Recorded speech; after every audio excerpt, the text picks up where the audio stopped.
Okay, good evening. We're back with Joshua chapter 22. The eastern tribes returned home. Then Joshua called together the tribes of Reuben, Gad, and the half tribe of Manasseh. He told them, "You have done as Moses, the servant of the Lord, commanded you, and you have obeyed every order I have given you. You have not deserted the other tribes, even though the campaign has lasted for such a long time. You have been careful to obey the commands of the Lord your God up to the present day. And now the Lord your God has given the other tribes rest, as he promised them. So go home now to the land Moses, the servant of the Lord, gave you on the east side of the Jordan River. But be very careful to obey all the commands and the laws that Moses gave to you. Love the Lord your God, walk in all his ways, obey his commands, be faithful to him, and serve him with all your heart and all your soul." So Joshua blessed them and sent them home. Now Moses had given the land of Bashan to the half tribe of Manasseh east of the Jordan. The other half of the tribe was given the land west of the Jordan. So Joshua sent them away. He blessed them and said, "Share with your relatives back home the great wealth you have taken from your enemies. Share with them your large herds of cattle, your silver and gold, your bronze and iron, and your clothing." So the men of Reuben, Gad, and the half tribe of Manasseh left the rest of Israel at Shiloh in the land of Canaan. They started the journey back to their own land.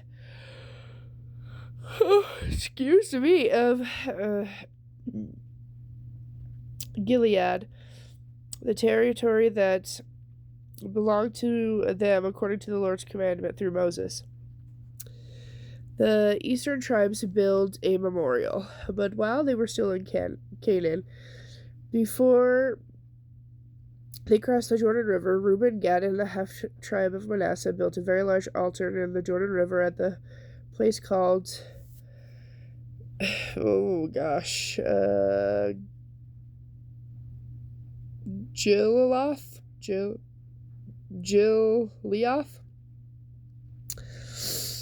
When the rest of Israel heard they had built the altar at Gileath, west of the Jordan River in the land of Canaan, the whole assembly gathered at Shiloh and prepared to go to war against their brother tribes.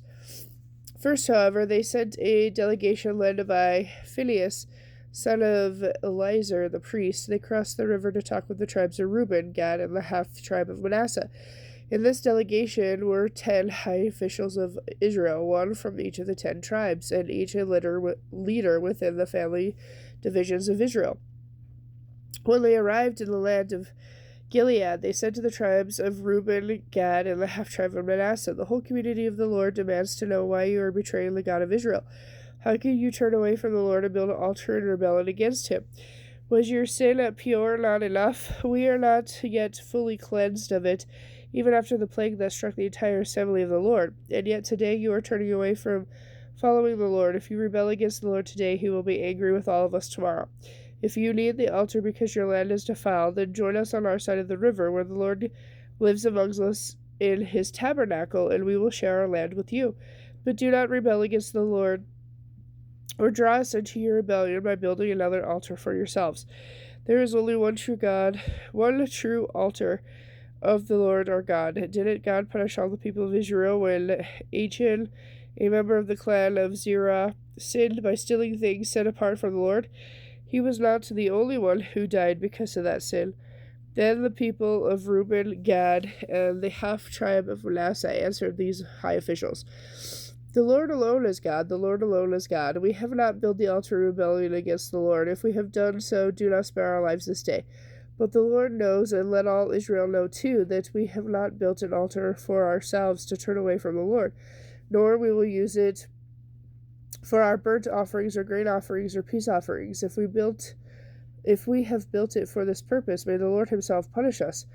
We have built this altar because we fear that in the future your descendants will say to ours, 'What right do you have to worship the Lord, the God of Israel? The Lord has placed the Jordan River as a barrier between our people and your people.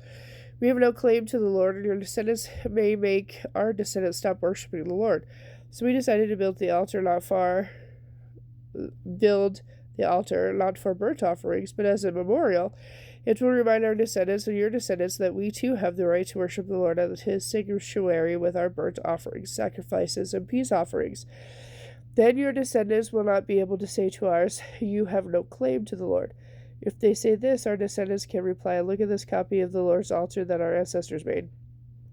It is not for burnt offerings or sacrifices. It is a reminder of the relationship both of us have with the Lord. Far be it from us to rebel against the Lord or turn away from him by building our own altar for burnt offerings, grain offerings, or sacrifices. Once the altar of the Lord our God that stands in front of the tabernacle may be used for that purpose. When Phinehas, the priest, and the high officials heard this from the tribes of Reuben, Gad, and the half tribe of Manasseh, they were satisfied. Phinehas, son of Eleazar, the priest, replied to them, today we know the Lord is among us because we have not sinned against the Lord as we thought. Instead, we have rescued Israel from being destroyed by the Lord. Then Phinehas, son of Eleazar, the priest, and the 10 high officials left the tribes of Reuben and Gad and Gilead and returned to the land of Canaan to tell the Israelites what had happened. And all the Israelites were satisfied and praised God and spoke no more of the war against Reuben and Gad. The people of Reuben and Gad named the altar Witness, for they said, it is a witness between us and them that the Lord is our God too. Okay, with that, I'll be back later with chapter 23.